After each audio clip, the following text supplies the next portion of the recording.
Doctor مبارک علی صاحب کی ایک بڑی خوبصورت کتاب علماء اور سیاست، اس کے دباچے میں ڈاکٹر صاحب لکھتے ہیں جی کہ 1970 کی دہائی میں جو ہے نا وہ علماء اکرام کو عرب ممالک سے امداد ملنی شروع ہوئی، تو ان کا سیاسی کردار جو ہے وہ آہستہ آہستہ بننا شروع ہوا اور ان کا جو مذہبی کردار ہے وہ بیک اینڈ پہ چلا گیا۔ اب علماء کرام کا جو کردار ہے وہ بیسیکلی دین کی تبلیغ یا مذہب کے دفاع کی بجائے جو ہے وہ اقتدار پر قبضہ کرنا بن گیا، اقتدار میں شرکت کرنا جو ہے وہ بن گیا، اور ان کی جو دین کی اہمیت تھی وہ ایک ثانوی صیت جو ہے وہ اختیار کر گئی۔ اسی طرح سے ڈاکٹر صاحب جو ہیں وہ اس میں کہتے ہیں کہ اسی تناظر میں پھر کلاشنکوف حفاظتی دستوں، شان و شوکت، ان کا رہائش کا طریقہ کار جو ہے وہ بھی بدل گیا، اور آہستہ آہستہ علماء کرام جو ہیں وہ جگیرداروں کی صف میں جو ہے وہ شامل ہو گئے۔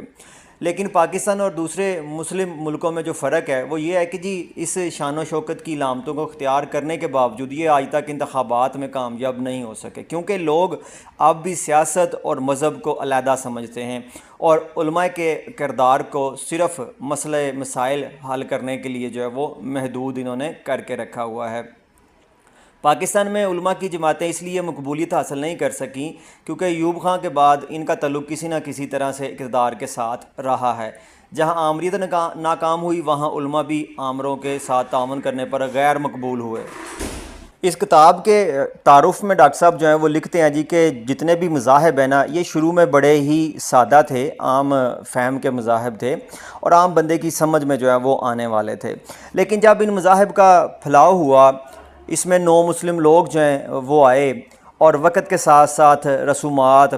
ان کی سماجی روایات جو ہیں وہ مذہب کا حصہ بننے لگیں، تو پھر ایک ایسا طبقہ جو ہے وہ وجود میں آیا جس کا کام ہی لوگوں کو جو ہے وہ مذہبی مسائل جو ہیں ان کا حل بتانا تھا۔ جب ایک دفعہ یہ مذہبی طبقہ وجود میں آ گیا تو پھر اس نے طاقت حاصل کرنا جو ہے وہ شروع کی اور اپنا دائرہ کار جو ہے وہ پھیلانا شروع کیا۔ خاص طور پر روزمرہ کی زندگی میں جو مذہبی رسومات تھیں ان کی ادائیگی کا ذمہ انہوں نے اپنے سر جو ہے وہ اٹھا لیا۔ جیسے کہ ہندو مذہب میں جتنی بھی مذہبی رسومات ہیں وہ صرف برہمن طبقہ جو ہے وہی کر سکتا ہے، اور پھر وقت کے ساتھ ساتھ مالی حیثیت کو مضبوط کرنے کے لیے ان رسومات کی ادائیگی اس قدر مہنگی کر دی گئی کہ عام آدمی کے لیے یہ ایک بوجھ بن گئی۔ یہی وجہ ہے کہ ہندوستان میں بدھ مذہب نے اس کے خلاف جو ہے وہ بغاوت کی۔ یہی کچھ عیسائیت میں ہوا، جہاں ابتدا میں کوئی مذہبی جماعت نہیں تھی، لیکن وقت کے ساتھ ساتھ اس میں چرچ اور پوپ کی حیثیت جو ہے وہ مستحکم ہوتی گئی۔ اسلامی معاشرے میں بھی یہی کام ہوا کہ ابتدائی دور میں جب مسائل اس قدر پیچیدہ نہیں تھے، مذہب کی تعلیم ہر فرد آسانی سے سمجھ سکتا تھا، لیکن جب فتوحات ہوئیں، مذہب کی تبدیلی کی وجہ سے لوگ نو مسلم جو ہوئے، تو اسلامی معاشرہ جو ہے وہ قبائلی دور سے نکل کر جاگیردارانہ اور ملوکیت کے دور میں جو ہے وہ داخل ہوا، اور اس کے ساتھ ہی جو ہے وہ لاتعداد مسائل آ گئے جن کے لیے واضح احکامات جو ہیں وہ نہیں تھے۔ تو ایک ایسا طبقہ جو ہے وہ بنایا گیا، ایک ایسا طبقہ جو ہے وہ پیدا ہو گیا جس کا کام تھا مسلمان معاشرے کو ہدایت کی طرف جو ہے وہ بلانا۔ علماء کے اس طبقے نے اپنی پوری زندگی مذہبی تعلیم کے اصول کے لیے وقف کر دی۔ قرآن، حدیث، فقہ، تفسیر کے مطالعے کے بعد وہ خود کو اس قابل پاتے تھے کہ وہ معاشرے کے سیاسی، معاشی، سماجی مسائل کا حل مذہب کی روشنی میں دے سکیں۔ لہٰذا شادی، طلاق اور وراثت سے لے کر روزمرہ زندگی کے معاملات کے غسل کیسے کیا جائے، لباس قسم کا ہو، کھانا کیسے کھایا جائے وغیرہ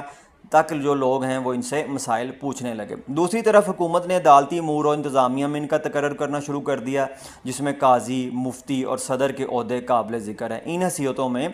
علماء مذہبی تعلیمات اور اپنے علم کی روشنی میں فتوے دیا کرتے تھے جس پر عمل کرنا ہر مسلمان کے لیے ضروری تھا۔ اس طرح آگے چل کے علماء کی دو اقسام جو ہیں وہ وجود میں آئیں، ایک وہ جو اعلیٰ تعلیم یافتہ تھے اور حکومت کے اونچے عہدوں پر فائز تھے، جبکہ کم تعلیم یافتہ مولوی، مساجد کے امام اور خطیب جو ہے وہ بن گئے۔ اس طرح سے دونوں اقسام کے علماء نے معاشرے میں علیحدہ علیحدہ کردار ادا کرنا شروع کر دیا۔ اعلیٰ تعلیم یافتہ علماء حکومت کے عہدیداروں کی حیثیت سے پیچیدہ قسم کے سیاسی، سماجی اور معاشی مسائل کا حل پیش کرتے تھے، جبکہ دوسری قسم کے مولوی پیدائش، شادی اور موت کی رسومات کی ادائیگی جو ہے وہ کرتے تھے۔ شیعوں کے علماء کی درجہ بندی ان کے علم اور تجربے کی بنیاد پر کی گئی، اور اس میں ہر عالم کو موقع ملتا کہ وہ ایک درجے سے دوسرے درجے میں جا سکے۔ ان میں مجتہد، آیت اللہ، امام اور فقیہ کے درجات جو ہیں وہ ہیں۔ اس طرح سے درجے کے لحاظ سے ہر ایک کے لیے علیحدہ فرائض جو ہیں وہ ہیں۔ علماء نے معاشرے کے دوسرے طبقوں سے خود کو علیحدہ شناخت کرنے کی غرض سے اپنا علیحدہ لباس مخصوص کر لیا۔ اب صورتحال یہ ہے کہ ہر مسلک کے علماء کا علیحدہ لباس، داڑھی کی مخصوص تراش، پگڑی یا ٹوپی ہوتی ہے جو اس کے فرقے یا جماعت کی پہچان بن جاتی ہے۔ جب بھی لوگ ان سے مخاطب ہوتے ہیں تو ان کے نام کے ساتھ مولوی صاحب یا مولانا کا اضافہ کرتے ہیں اور اونچے درجے کے عالم خود کو علامہ کہلانا پسند کرتے ہیں۔